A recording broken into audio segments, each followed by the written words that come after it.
हरे Krishna everyone. Shrimad Bhagavatam में आज हम लोग श्रीमद् भागवतम की महिमा का वर्णन करने जा रहे हैं इस सेशन में। तो कल के सेशन में हम लोगों ने क्या जाना?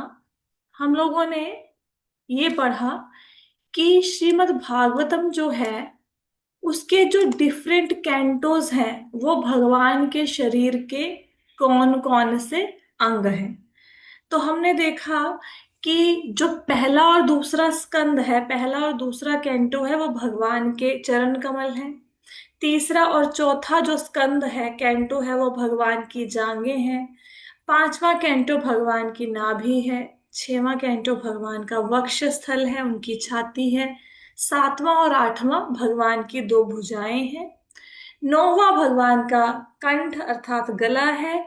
और 10वां भगवान का मुखमंडल है। 11वां स्कंद भगवान का आ, ललाट मस्तक है। और 12वां स्कंद भगवान श्री कृष्ण का सिर है। इस प्रकार श्रीमद् भागवतम के सारे स्कंद भगवान श्री कृष्ण के शरीर के अलग अलग अंग हैं।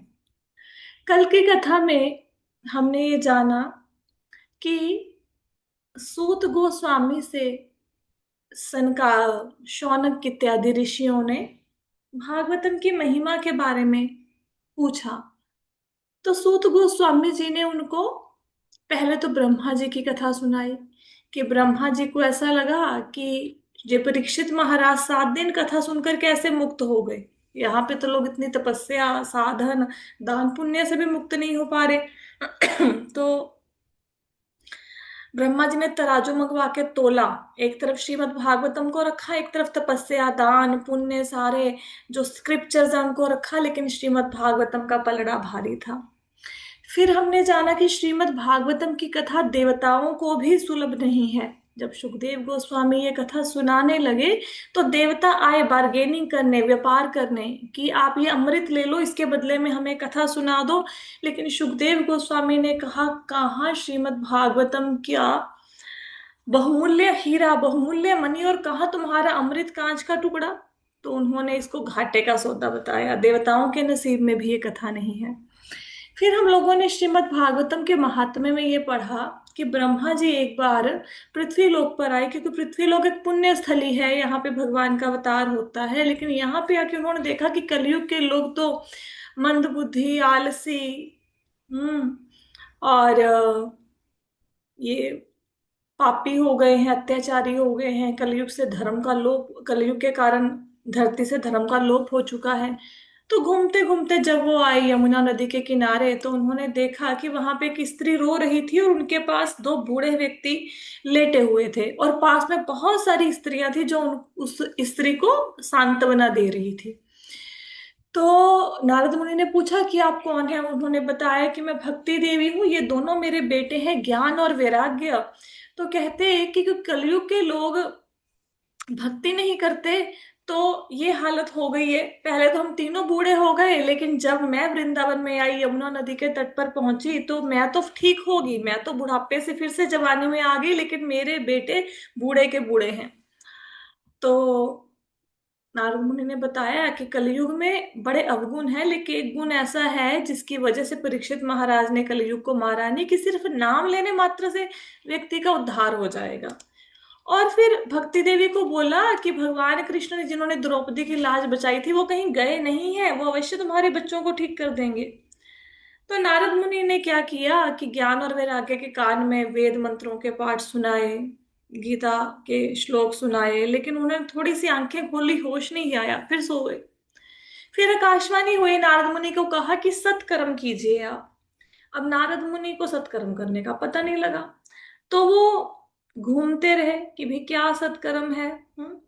तो सत्कर्म करने के लिए उनको किसी ने कुछ नहीं बताया। फिर सनकादि ऋषियों से मिले, ब्रह्मा जी के जो 4 पुत्र हैं, उन्होंने बताया कि श्रीमद् भागवतम से ही ज्ञान और वैराग्य ठीक होंगे।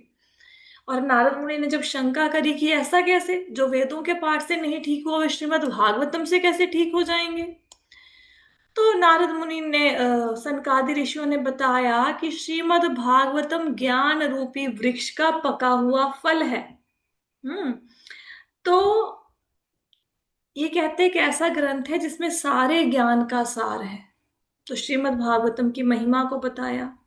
तो नारद मुनि कहते कि ठीक है, अब मैं श्रीमद् भागवतम की कथा का ज्ञान यज्ञ करूंगा। ये हम जो कर रहे हैं, ये क्या कर रहे हैं, हम लोग ये ज्ञान यज्ञ कर रहे हैं। श्रीमद् भागवतम की कथा का यज्ञ है ये, एक प्रकार का सुनना और सुनाना। तो कहते हैं कि आप बताइए कि मैं ये श्रीमद् भागवतम की कथा को कहाँ पे करूं। हम्म तो कहाँ पे इस कथा का मतलब, जैसे हम लोग कथा कर रहे हैं, हम तो अपने अपने घरों पे सुन रहे हैं। कहते हैं कि आप बताइए कहाँ पे ये कथा करनी चाहिए। तो सनकादि ऋषियों ने बोला कि आप हरिद्वार में एक आनंद घाट है, वहां पे जाके ये श्रीमद् भागवतम की कथा कीजिए। वहां पे बहुत सारे ऋषि मुनि रहते हैं। अब जो मैं अभी सुनाने जा रही हूँ, यहां से हमारी आज की कथा शुरू होती है। जो इससे पहले मैंने बताया वो हम कल सुन चुके हैं। ठीक है, ये आज की कथा का प्रारंभ है। तो सनकादि ऋषियों ने बताया कि हरिद्वार के पास एक आनंद घाट है। वहां पर बहुत से देवता रहते हैं, ऋषि रहते हैं। और वो जो घाट है वहां पर जाके आपको, अगर श्रीमद् भागवतम की कथा आप करेंगे तो वहां पे ज्ञान और वैराग्य जो हैं, भक्ति के बच्चे, वो ठीक हो जाएंगे। तो तीनों तरुण हो जाएंगे। तो ये सुनते ही नारद जी तुरंत गंगा के तट पर पहुंच गए। तो गंगा के तट पर जैसे ही पहुंचे और जैसे ही वहां पे पता चला कि यहाँ पे कथा होने वाली है, तो वहां पे हल्ला मच गया। हल्ला मच गया मतलब पूरी जगह पे शोर हो गया कि भाई श्रीमद् भागवतम की कथा होने वाली है, श्रीमद् भागवतम की कथा होने वाली है। तो जो रसिक जन थे, जिनको कथा सुनने में भी, आप सारे कौन, आप रसिक जन हो ना, आपको कुछ कथा सुनने में आनंद आता है, इसीलिए तो सारे काम छोड़ के बैठे हैं ना इस समय कथा सुनने। तो जितने रसिक जन थे वो सारे दौड़ दौड़ कर वहां पे कथा सुनने के लिए आ गए। बड़े बड़े ऋषि, कईयों के ऋषियों के नाम आपको पता होंगे, जैसे भृगु ऋषि, वशिष्ठ ऋषि, गौतम ऋषि, परशुराम जी, विश्वामित्र, मार्कंडेय, दत्तात्रेय। ये सारे ऋषि सब वहां पे पहुंच गए कथा सुनने के लिए। और कौन पहुंचा कथा सुनने के लिए, वेद पहुंच गए। देखो, एक तो हम वेद पुस्तक के रूप में देखते हैं, ऋग्वेद, यजुर्वेद, सामवेद, अथर्ववेद, है ना। एक ये जो वेद है, इनका एक मूर्तिमंत स्वरूप भी है। मूर्तिमंत का मतलब होता है जैसे देवी देवता दिखते हैं ना, उनका एक रूप है, ऐसे वेदों का एक रूप भी है। तो सारे वेद वहां पे कथा सुनने के लिए पहुंच गए। पुराण शास्त्र सारे रूप को धारण करके वहां पे कथा सुनने के लिए पहुंच गए। नदियां पहुंच गई, तीर्थ पहुंच गए वहां पे, पुष्कर, कुरुक्षेत्र, ये सारे कथा सुनने पहुंच गए। पर्वत पहुंच गए, हिमालय पर्वत है ना, जैसे सुना है आपने, वो सब वहां पे पहुंच गए। और गंधर्व, देवता, दानव सब पहुंच गए वहां पे। तो जब कथा सुनने के लिए अब कथा सुनाएगा कौन, कथा सुनाएंगे सनकादि ऋषि। ठीक है, तो सबको आसन दे दिया जितने लोग कथा सुनने के लिए आए थे। और जैसे कथा में भी यजमान बनता है ना, तो नारद मुनि जी दीक्षित होके वहां पे बैठ गए। ठीक है, कथा सुनने के लिए सनकादि ऋषि अब कथा सुनाएंगे।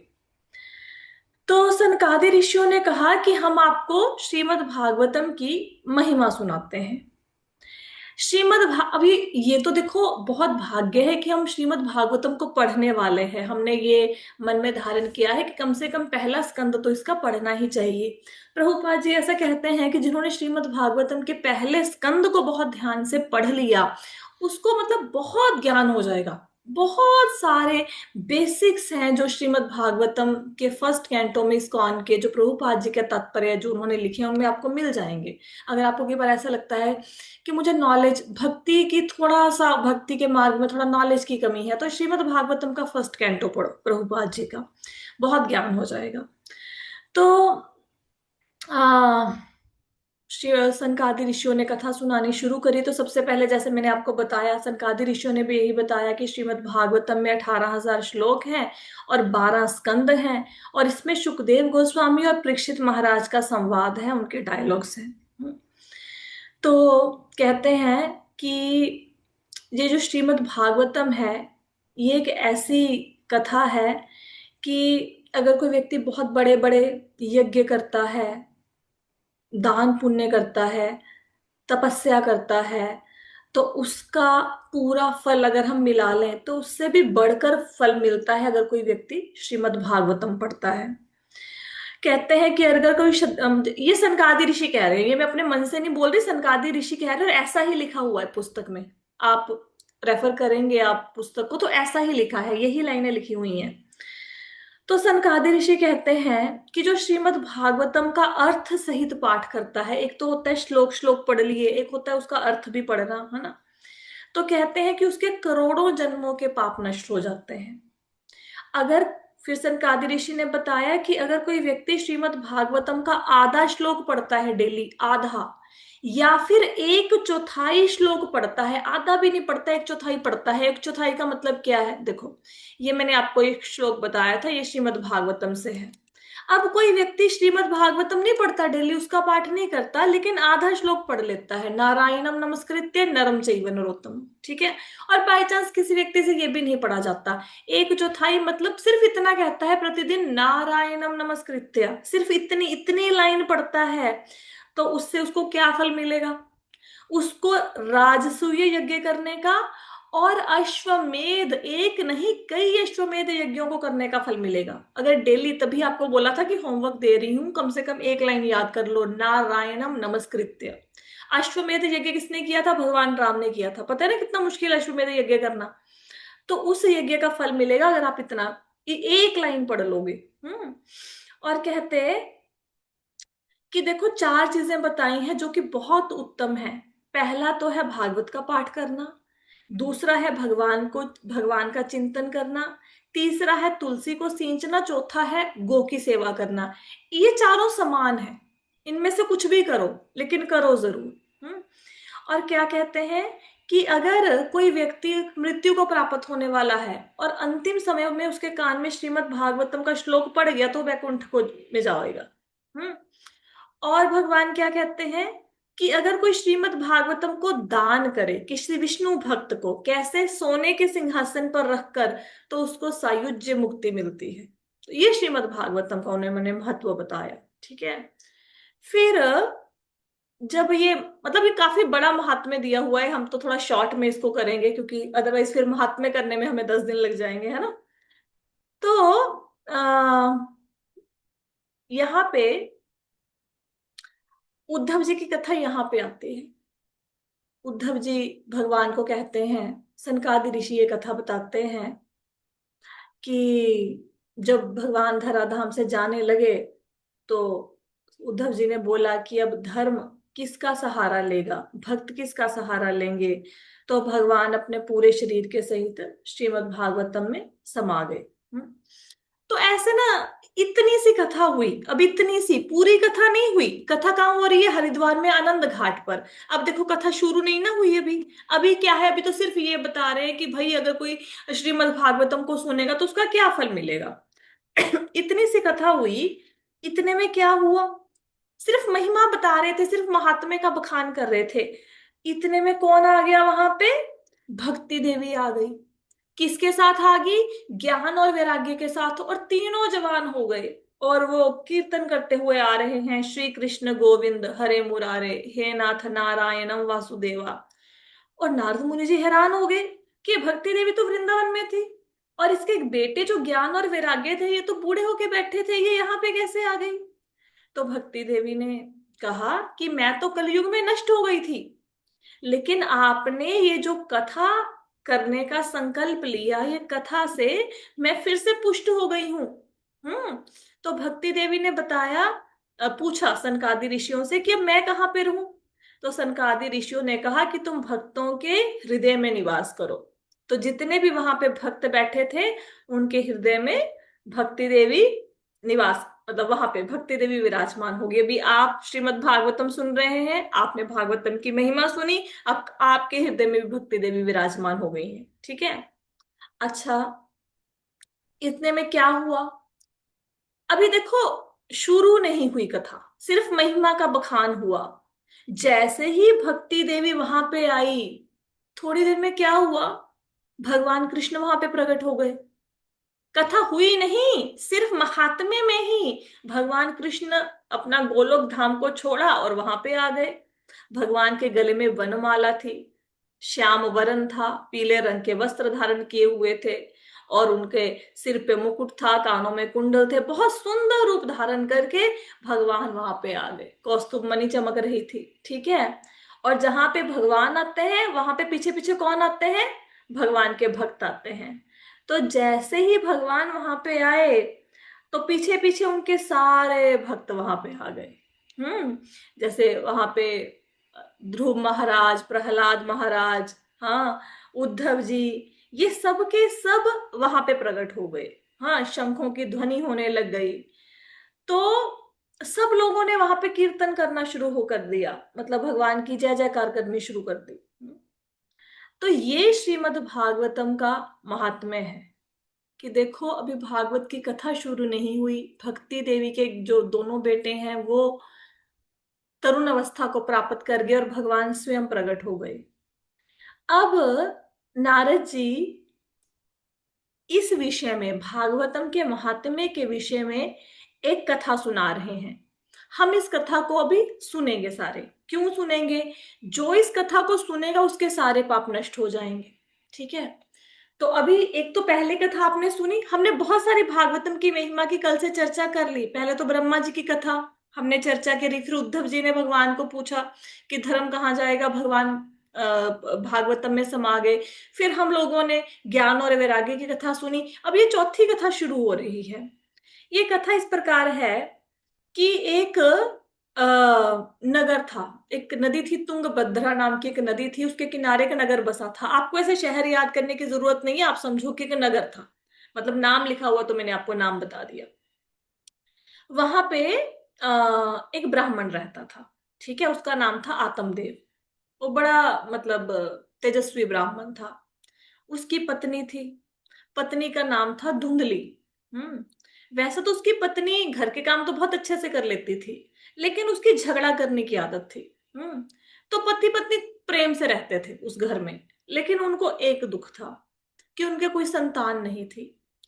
तो उन्होंने अलग अलग पुण्य कर्म किए, जैसे गाय दान करना, दीन दुखियों की सेवा करना, सारे काम किए, लेकिन फिर भी उनके संतान नहीं हुई। तो जब संतान नहीं हुई तो एक दिन ब्राह्मण बड़ा परेशान हुआ, और ब्राह्मण ने क्या किया, घर छोड़ दिया और वन में चला गया। तो दोपहर के समय ब्राह्मण को प्यास लगी, तो वहां पे एक तालाब था वन में, वहां पे वो पानी पीने के लिए आया। जैसे ही वो पानी पी रहा था उसने देखा वहां पे एक सन्यासी खड़े थे। तो सन्यासी से ब्राह्मण ने, वो ब्राह्मण रो रहा था, तो सन्यासी ने पूछा कि ब्राह्मण देवता, आप रो क्यों रहे हो? तो ब्राह्मण ने कहा कि देखो, मेरे संतान नहीं है। अगर किसी व्यक्ति के संतान नहीं होती तो जो पितर होते हैं उसके द्वारा दी गए जल को स्वीकार नहीं करते। देवता भी उसकी सेवा से प्रसन्न नहीं रहते। हाँ, और गाय उसके घर का घास नहीं खाती है। तो कहते, मतलब मैं तो अभागा हूं, पुत्रहीन हूं, इसलिए मैं परेशान हूं। तो सन्यासी ने कहा कि तुम इस मोह को त्याग दो, ठीक है, कि मैंने तुम्हारा मस्तक देख लिया है, इस जन्म में छोड़ो, तुम्हारे 7 जन्मों में तुम्हारी संतान नहीं हो सकती। तो ब्राह्मण को बोला कि तुम ये बेटे का मोह छोड़ो, अब तुम भगवान की भक्ति करो। लेकिन ब्राह्मण नहीं माना। वो कहते हैं कि नहीं नहीं मतलब प्रभु, आप सब कुछ कर सकते हैं, आप मुझे पुत्र दे सकते हैं, आप मुझे पुत्र दीजिए। तो उसने बताया, सन्यासी ने, कि देखो, अगर तुम्हारे पुत्र हुआ तो हो सकता है वो अच्छा ना निकले, है ना, तो तुम क्यों पुत्र की जिद करते हो? लेकिन ब्राह्मण अड़ गया कि मुझे तो बेटा चाहिए। तो भी सन्यासी ने देखा, सन्यासी ने अपने तपोबल से एक फल प्रकट किया, फल दे दिया, कहा कि ये लो फल, अपनी पत्नी को खिला देना और इससे तुम्हारे संतान हो जाएगी, ठीक है।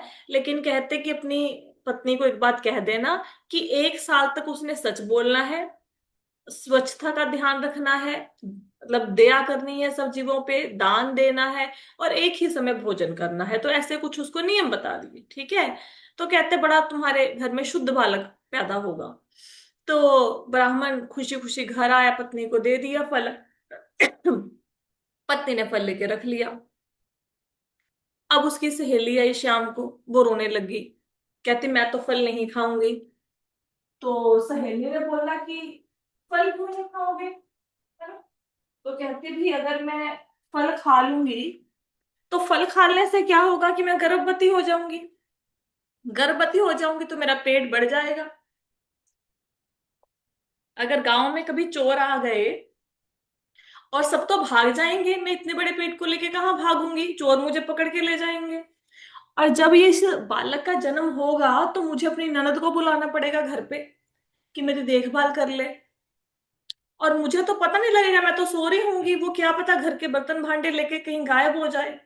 तो कहते ही और मेरी सुंदरता भी खराब हो जाएगी। तो कहते कि मेरा मन नहीं करता, क्योंकि बच्चा मतलब अगर पैदा करना है उसके लिए कष्ट भी उठाना पड़ेगा, पीड़ा होगी बच्चे को जन्म देने के समय पे। तो ऐसे वो रोने लग गई। तो उसकी बहन मिली उसे, उसकी बहन ने कहा कि ऐसा करो, तुम ना झूठ बोल दो पंडित को कि मैंने फल खा लिया, फल गाय को खिला दो, और कहते कि मेरे बच्चा होने वाला है, तुम जब मेरे बच्चा होगा मैं तुम्हें दे दूंगी। ठीक है, मैं कह दूंगी मेरा बच्चा मर गया, मैं अपना बच्चा तुम्हें दे दूंगी, और तुम ब्राह्मण को कह देना कि मेरे मतलब ये यही बालक तुम्हारे हुआ है। और फिर मैं बोलूंगी कि मैं तुम्हारी देखभाल करने के लिए तुम्हारे घर पे आई हूँ और तुम्हें बच्चों को दूध वगैरह पिला जाया करूंगी। ब्राह्मण की पत्नी मान गई, फल खिला दिया गाय को। खुद ब्राह्मण को बोला कि मैंने फल खा लिया, और उसने ऐसा नाटक कर दिया कि मैं गर्भवती हूँ। अब क्या हुआ कि समय आने पर उसकी बहन के बेटा हुआ, तो उसने वहां पे शोर मचा दिया कि मेरा बेटा तो मर गया और वो अपना बच्चा इसको देके चली गई। तो ब्राह्मण को लगा कि भाई यही मेरा बेटा है ना। तो उसने बड़े खुशी खुशी उसके सारे संस्कार किए। और उसका नाम रखा धुंधुकारी। हम्म तो उसके बाद जो फल गाय ने खाया था, अब क्योंकि सन्यासी ने वो फल दिया था, है ना, ब्राह्मण को, तो सन्यासी के वचन तो झूठे हो नहीं सकते। तो समय आने पर गाय के भी बालक हो गया, और गाय के मनुष्य का बालक हुआ, बछड़ा नहीं हुआ, मनुष्य का बालक हुआ। सिर्फ उसके कान बड़े बड़े थे। तो उसको उसका नाम रखा गया। अब ब्राह्मण बड़ा खुश कि कहाँ तो एक बच्चा नहीं होता था, कहाँ दो बच्चे हो गए। उसका भी सारे संस्कार अपने बेटे बेटे की भांति ही उसको भी पाला, उसका नाम रख दिया गोकर्ण, क्योंकि उसके कान बड़े थे। तो उसके बाद दोनों जवान हो गए। जो गोकर्ण था, क्योंकि वो सन्यासी के फल से हुआ था, वो तो बड़ा ज्ञानी निकला। लेकिन जो धुंधुकारी था वो बड़ा दुष्ट निकला। धुंधुकारी क्या करता था, ब्राह्मणों को परेशान करता था। जैसे खान पान का कोई परहेज नहीं था, कुछ भी खा लेता था, गुस्सा बहुत आता था उसे। इवन मुर्दों के हाथ से अगर कुछ छुआ होता था, कैसे होता है ना कि शमशान घाट में मुर्दे के पास कोई चीज रख दी, वो भी खा लेता था वो। चोरी करता था, लोगों के घरों में आग लगा देता था, बच्चों को कुएं में फेंक देता था, तो बहुत हिंसा करता था, वेश्याओं के साथ रहता था। हम्म तो धीरे धीरे उसने क्या किया, घर की सारी संपत्ति बेच दी। और एक दिन कहा कि भाई मुझे धन दो, धन था नहीं। तो पिता को सताना शुरू कर दिया, तो पिता उसको छोड़ के वन में आ गए। तो वहां पे गोकर्ण मिले, तो पिता ने बताया कि मैं बड़ा परेशान हूँ, धुंधुकारी मुझे बड़ा परेशान करता है। तो गोकर्ण ने बताया कि पिताजी, आपको इस समय भगवान का नाम लेना चाहिए, आप कहाँ घर गृहस्थी के जाल में फंसे हुए हैं, है ना। तो आपको चाहिए कि आप इस समय वृंदावन जाइए, और वहां पे जाके आप भागवतम का पाठ करो। तो पिता ने कहा कि मैं कैसे पाठ करूंगा, मैं तो बूढ़ा हो गया हूं। तो कहते भगवान सबकी रक्षा करते हैं, कोई बात नहीं, आप जाओ भागवतम का पाठ करो और मन को भगवान की सेवा में लगाओ। तो आत्मदेव ने गोकर्ण की बात सुन के घर छोड़ दिया। 60 साल से ऊपर की उसकी उम्र थी, लेकिन फिर भी वो भगवान की पूजा करने लगा, और गीत भागवतम के 10वें स्कंद का डेली पाठ करने लगा, और उसने भगवान को प्राप्त कर लिया। इधर अब घर पे कौन रह गया, धुंधुकारी और उसकी माँ। अब धुंधुकारी एक दिन माता को कहता पैसे ला, माता के पास पैसे नहीं थे, उसने पीटा माँ को, और उससे दुखी होकर माता ने कुएं में छलांग लगा दी, वो मर गई। अब धुंधुकारी को कोई रोकने टोकने वाला था नहीं, तो उसने क्या किया, अपने घर में 5 वेश्याओं को ले आया। ठीक है, उनके साथ रहे, और उनका जीवन यापन करने के लिए लोगों के घर में चोरी करनी शुरू कर दी। धीरे धीरे वेश्याओं ने और पैसे की डिमांड करी। अब धुंधुकारी क्या करे, तो धुंधुकारी ने सोचा कि राजा के महल में चोरी करता हूँ। तो राजा के महल में चोरी करने का प्लान बनाने लग गया। तो वेश्याओं ने सोचा कि ये हमें खुश करने के लिए चोरी करता है, अब ये राजा के महलों तक पहुंच गया है, पक्का राजा एक दिन इसको पकड़ लेगा और इसके चक्कर में हम लोग भी फंस जाएंगे। तो उन्होंने सोचा कि ऐसा करते हैं कि इसको मार डालते हैं। तो जब धुंधुकारी घर में आया तो उसने उन्होंने क्या किया, उन्होंने उसको कोई ऐसा नशा दिया और नशा देने के बाद उसका गला घोंट कर मारना शुरू कर दिया। लेकिन वो मरा नहीं, क्योंकि जो पापी व्यक्ति होते हैं उसको मृत्यु भी नहीं आती। तो उन्होंने जलते हुए अंगारे डाल दिए उसके ऊपर, वो मर गया और उसको वहां पे दबा दिया, वहीं पे गड्ढा खोदा उसमें दबा दिया। और सुबह उठ के गांव में बोल दिया कि भाई हमारे जो वो थे, हमारे साथ रहते थे धुंधुकारी, वो तो पता नहीं कहाँ चले गए हैं, अब हम यहाँ पे घर में रहकर क्या करेंगी। हो सकता है वो कह रहे थे कि शायद मैं 1 साल के बाद लौटूंगा, तो हम घर छोड़ के तब तक जा रही हैं, ठीक है। तो वो सारा धन लेके वहां से चली गई। हम्म अब कुछ समय बीता, लोगों ने बोला कि भाई धुंधुकारी तो मर गया है, वेश्याओं ने उसको मार डाला, लोगों की ऐसी बात निकली तो गोकर्ण को भी पता लगा। अब गोकर्ण क्या करे, उसको लगा कि मेरा भाई है मर गया। तो जहां भी तीर्थ यात्रा करने जाए, वो वहां वहां पे उसके नाम का कुछ ना कुछ दान किया करे, श्राद्ध किया, गया में जाके उसकी गति कराई, सब कुछ किया उसने। एक दिन गोकर्ण घूमते घूमते अपने पुराने घर में गया जहां पे धुंधुकारी को वेश्याओं ने दबाया था। वहां पे जाके जब वो रात के समय सोया, तो धुंधुकारी क्या करे, वो कभी कोई भेड़ बन जाए, कभी हाथी बन जाए, कभी भैंस, कभी देवता, और ऐसे उसने गोकर्ण को डराना शुरू कर दिया। अब गोकर्ण ने, वो मतलब ज्ञानी था, उसको पता लगे क्योंकि प्रेतात्मा है, उसकी मुक्ति नहीं हुई है। तो गोकर्ण ने अपने कमंडल से जल लेके उसके ऊपर डाला। तो पूछा कि भाई जल डालने से ये हुआ कि प्रेत देखो वैसे तो ना खा पी सकते हैं ना ही बोल सकते हैं, लेकिन जल डालने के बाद उसकी आवाज आ गई, मतलब वो बोलने लगा। तो गोकर्ण ने बोला कि भाई तू कौन है और तेरी ये दशा क्या हुई और तू मेरे पास क्यों घूम रहा है। तो धुंधुकारी ने बोला कि मैं तुम्हारा भाई हूँ, ये जो तुमने मतलब जल छिड़का है, अभिमंत्रित जल मेरे ऊपर छिड़का, इसकी वजह से मैं थोड़ा बोलने के लायक हुआ हूँ। और कहते हैं कि मैं तो प्रेत की योनि में प्राप्त हो गया क्योंकि मैंने बहुत ज्यादा पाप किए हैं। तो गोकर्ण ने बोला कि मैंने तो तुम्हारा गया में जाके पिंडदान किया, तुम्हारे नाम पे श्राद्ध किया, तुम्हारी मुक्ति क्यों नहीं हुई। तो प्रेत ने कहा कि एक बार छोड़ो, तुम हजारों बार भी गया में जाके पिंडदान कराओ, कुछ मर्जी करो, पूजा पाठ करो, श्राद्ध करो, मेरी मुक्ति नहीं होने वाली, मैंने बहुत पाप किए हैं। तो प्रेत ने बोला कि भाई तो अब तुम देखो, तुम ज्ञानी हो, तुम कोई उपाय करो, मेरे को इस दुर्दशा से बचाओ। तो धुंधुकारी गोकर्ण कहते कि ठीक है मैं देखता हूँ क्या करना है। वो तो धुंधुकारी को बोला कि ठीक है सुबह होने पे देखता हूँ। तो सुबह हुई तो गोकर्ण ने लोगों को बुलाया और लोगों से बोला कि भाई ऐसे धुंधुकारी प्रेत बन गया, उसकी मुक्ति करानी है, बताओ क्या करे, है ना। तो किसी को कुछ नहीं समझ आया कि प्रेत योनि से उसको कैसे मुक्ति कराई जाए। तो जो गोकर्ण थे वो सूर्य भगवान से प्रार्थना करने लगे कि भाई आप मुझे बताइए कि दो धुंधुकारी की मुक्ति कैसे होगी। तो सूर्य देव ने कहा कि श्रीमद् भागवत का पाठ करने से इसकी मुक्ति होगी, सप्ताह पारायण करो, मतलब साप्ताहिक कथा होती है श्रीमद् भागवतम की, एक सप्ताह के अंदर अंदर भागवत का पारायण करते हैं। कहते वो कथा करो, उससे इसकी मुक्ति हो जाएगी, ठीक है। तो गोकर्ण ने कहा कि ठीक है, कथा मतलब मैं करूंगा ये कथा। तो उसने गांव वालों को बुलाया। जैसे हरिद्वार में जब नारद मुनि ने कथा करी थी तो हल्ला मच गया था ना, कथा हो रही है, कथा हो रही है, सब लोग आगे सुनने के लिए। तो ऐसे ही जब गोकर्ण जी ने कथा के लिए बोला कि कथा करेंगे हम लोग, तो सारे गांव वाले, आसपास के गांव वाले, अलग अलग जगह से लोग आगे, अंधे लूले लंगड़े सब आगे कथा सुनने के लिए। बहुत बड़ी भीड़ हो गई वहां पे। तो गोकर्ण जी कथा करने लगे। अब वो प्रेत योनि में जो धुंधुकारी था वो सोचे मैं कहाँ पे बैठूं, उसको समझ नहीं आया मेरा स्थान कहाँ पे है बैठने का, कथा तो मेरे लिए ही हो रही है। तो वहां पे एक बांस था। तो बांस के छेद में, बांस अंदर से खोखला होता है ना, बांस के छेद में घुसकर धुंधुकारी बैठ गया। तो जब कथा खत्म हुई पहले दिन की, तो उस समय क्या हुआ, उस बांस की एक गांठ फट गई। बांस के अंदर वो होती है नॉट्स टाइप, वो राउंड राउंड से बने होते हैं ना, वो एक फट गया। दूसरे दिन दूसरी गांठ फट गई, तीसरे दिन तीसरी फट गई। तो ऐसा कर करके 7 दिन में 7 गांठें वो सारी फट गई। और 7वें दिन क्या हुआ कि जो धुंधुकारी था वो प्रेत योनि से मुक्त हो गया और वो देवता के समान रूप धारण करके अपने भाई के सामने प्रकट हुआ और प्रणाम किया कि भैया आपकी वजह से मेरी इस प्रेत योनि से मुक्ति हुई है ना। तो कहते हैं धन्य है ये भगवान श्री कृष्ण की कथा कि जिसने मेरे जैसे प्रेत आत्माओं को भी मुक्त कर दिया, है ना। तो अब क्या हुआ कि उनको लेने के लिए वहां पे विमान आ गए, ठीक है।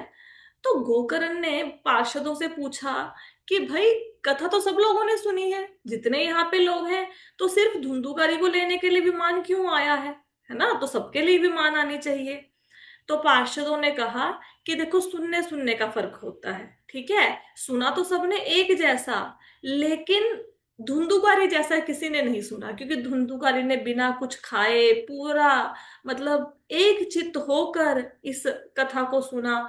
तो पूरी श्रद्धा के साथ मन को इधर उधर भटकने नहीं दिया, है ना। तो जैसा धुंधुकारी ने सुना, अगर ऐसा कोई व्यक्ति सुनेगा तो उसके लिए भी मान आएंगे, उसकी भी मुक्ति हो जाएगी। तो गोकर्ण जी कहते कि फिर ऐसा करते हैं, इस कथा को एक बार फिर से सुनाते हैं सब श्रोताओं को।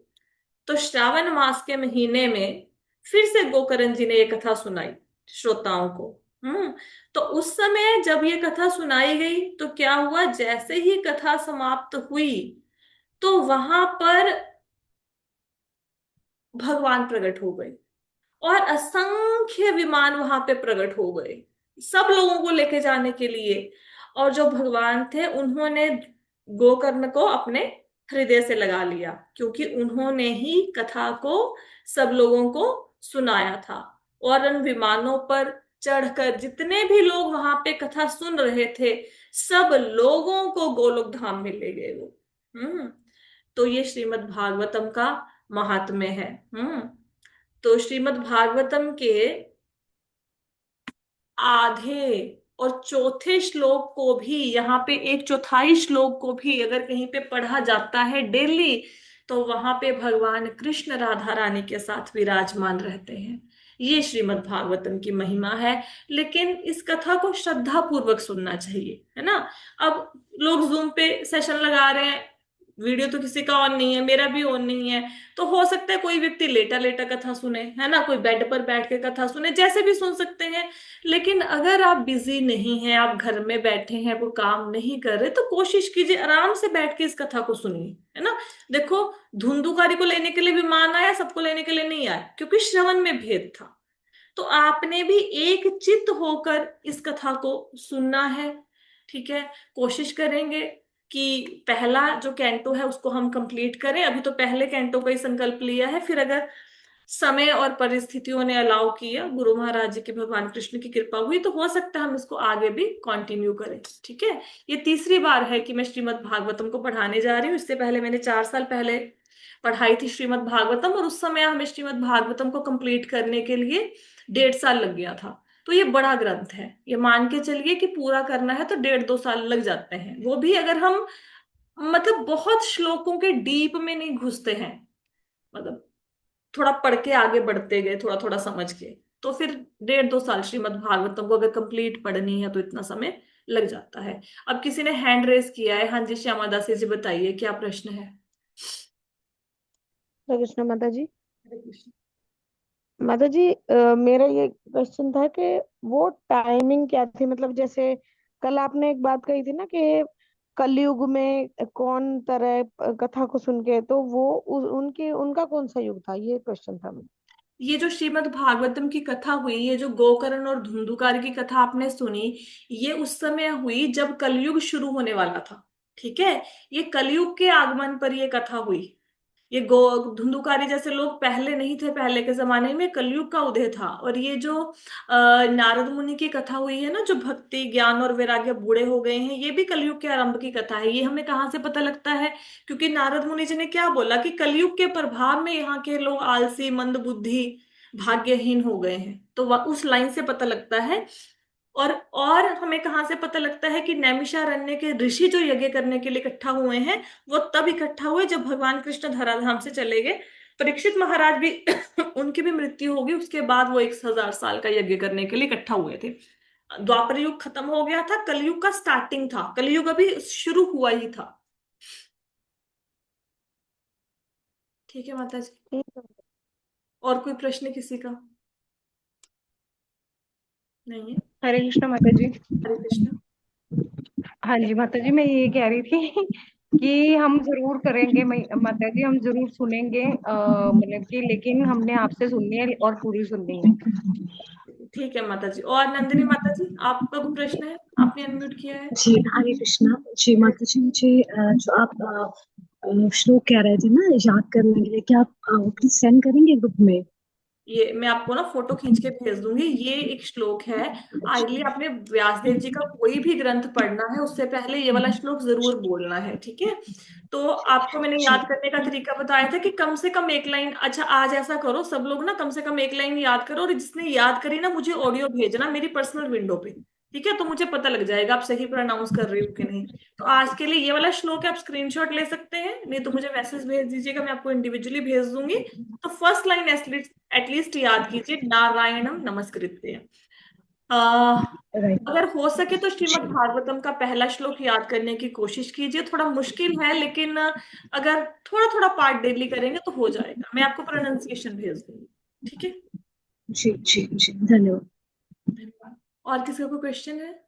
आज आई एम रियली सॉरी कि अर्जेंट फोन कॉल आ गई थी, तो मैंने 10 मिनट लेट कथा शुरू करी। अदरवाइज हमारी कथा 11 बजे शुरू हो जाया करेगी, और शनिवार को भी कथा होएगी। गीता का सेशन नहीं होता शनिवार को, सैटरडे को, लेकिन भागवतम कथा सैटरडे को होगी।